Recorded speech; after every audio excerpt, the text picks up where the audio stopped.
why many families lose SSI benefits without realizing it. If you receive SSI or you're thinking about applying for it, there's one rule that confuses more people than almost anything else.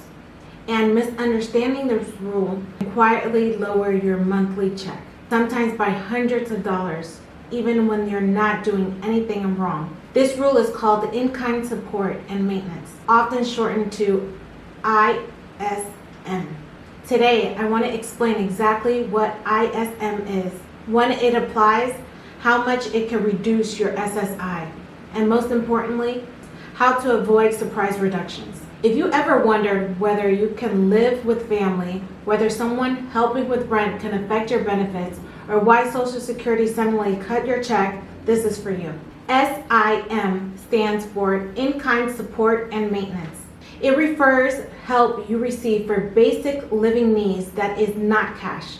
Social Security looks at your situation and asks whether someone else is helping cover your basic needs.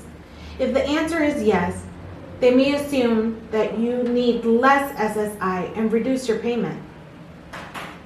For many years, both food and housing counted as an in-kind support, but that changed in September 2024. Food no longer counts against you. If your family buys groceries, cooks meals, or provides food in any way, it does not reduce your SSI. However, housing support still matters, and this is where many people get caught off guard. When Social Security talks about shelter, they very specific housing. They mean very specific housing related costs. This includes rent or mortgage payments, living somewhere rent-free or below market value, and certain utilities.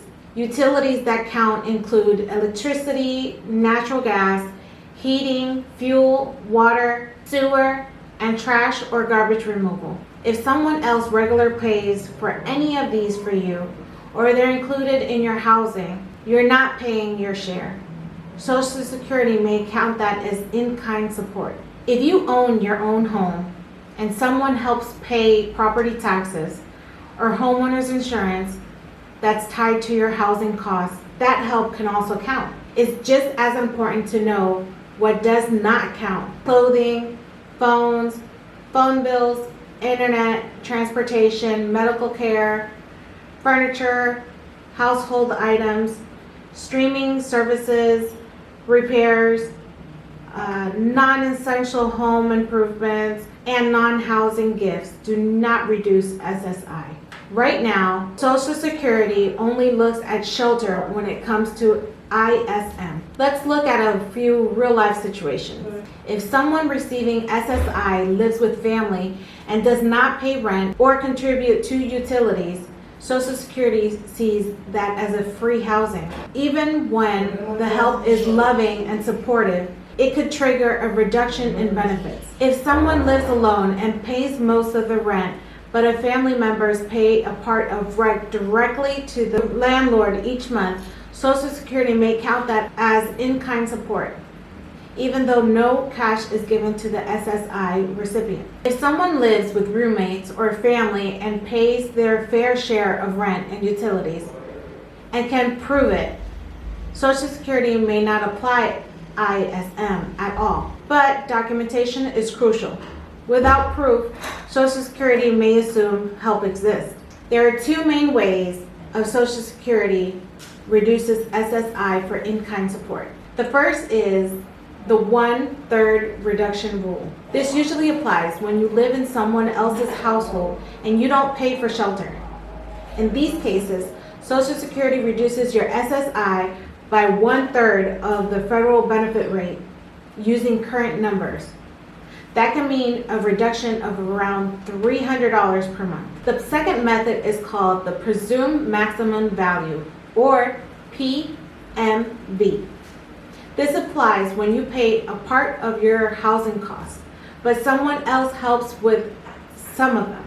Social Security assumes the value of help is up to 1/3 of the federal benefit rate plus $20. The important thing to know is that this assumption can be challenged. If the actual value of the help you receive is less than what Social Security assumes, and you can prove it, your benefit reduction can be smaller. This is known as rebutting the PMI. Documentation makes a big difference. Helpful documents includes leases, rental agreements, mortgage statements, utility bills, property tax records, and proof of payments like receipts, bank statements, or payment app histories. Written statements can also help. A letter from a family member, roommate, or landlord explaining who pays what can be enough. These statements don't need to be fancy or notarized. They just need to be clear and truthful.